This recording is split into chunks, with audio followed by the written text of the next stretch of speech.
క్రీస్తునాథుని యందు మిక్కిలి ప్రియులగు సహోదరి సహోదరులారా, ఈనాటి ధ్యానాంశం సువార్త పరిచర్యకై పిలుపు మరియు ఇది మనందరి బాధ్యత. ఈనాటి సువార్త పఠనంని మనం రెండు భాగాలుగా విభజించి అర్థం చేసుకోవచ్చు.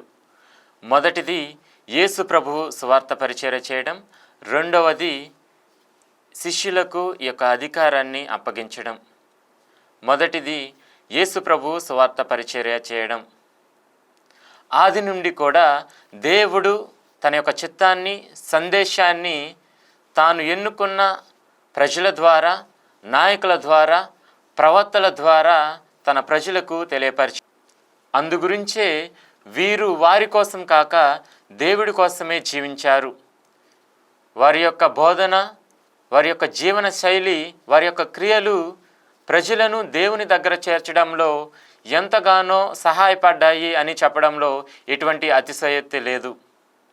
నూతన నిబంధనలో తాను ఎన్నుకున్న ప్రజల కోసం, నిరాశలో ఉన్న వారి జీవితాలలో ఆశను చిగురించడానికై, శాశ్వత జీవితాన్ని వసగడానికై స్వయంగా దేవుని కుమారుడే ఈ లోకానికి విచ్చేసి దైవరాజ్యాన్ని గురించి బోధించి ఉన్నాడు. ఈ సంఘటననే ఈరోజు మనం సువార్త పట్టణంలో ఆలకించి ఉన్నాం.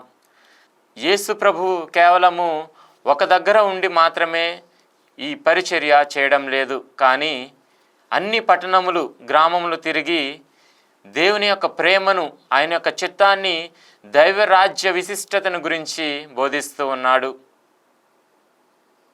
యేసు ప్రభువు కేవలం బోధించడం మాత్రమే కాదు, కానీ ఆయన క్రియారూపంలో కనబరుస్తూ ఉన్నాడు.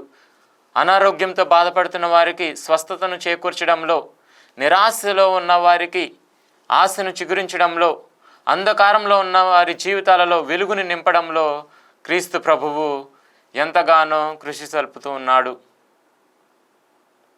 రెండవది శిష్యులకు ఈ యొక్క అధికారాన్ని అప్పగించడం. క్రీస్తు ప్రభువు ప్రారంభించిన ఈ ప్రేషిత కార్యం, ఈ రక్షణ కార్యం తనతోనే ముగిసిపోకుండా దానిని కొనసాగించడానికై శిష్యులను ఎన్నుకొని ఈ యొక్క అధికారాన్ని వారికి అప్పగిస్తూ ఉన్నాడు. మనం మార్కు శుభవార్త 3వ అధ్యాయం 14వ వచనంలో చదువుకుంటాం. యేసు తన శిష్యులను తనతో ఉండుటకు, సువార్త ప్రకటనకు ఎన్నుకున్నాడు అని. వీరు యేసు ప్రభువుని ప్రతిబింబించాలి.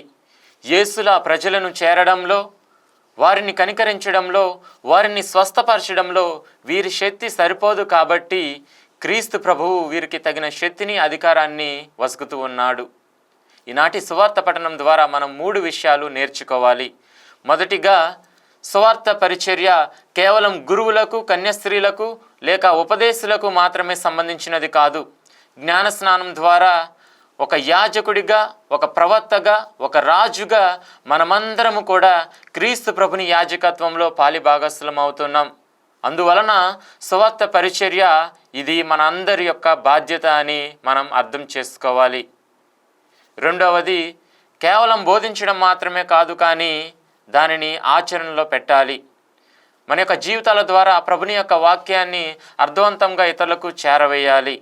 ఒక సుమాతృకగా మనము జీవించాలి. అందుకు అకుంఠిత భావంతో మనం కృషి చేయాలి. మూడవదిగా, మనం బోధించే బోధన క్రియారూపం దాల్చాలి. మన పొరుగు వారిని ప్రేమించడంలో, ఆపదలో ఉన్న వారికి సహాయం చేయడంలో, అంధకారంలో జీవిస్తున్న జీవితాలలో వెలుగుని నింపడంలో మనం కృషి సల్పాలి. అందుకు కావలసిన వరములను ఆ యొక్క ప్రభుని వేడుకుందాం.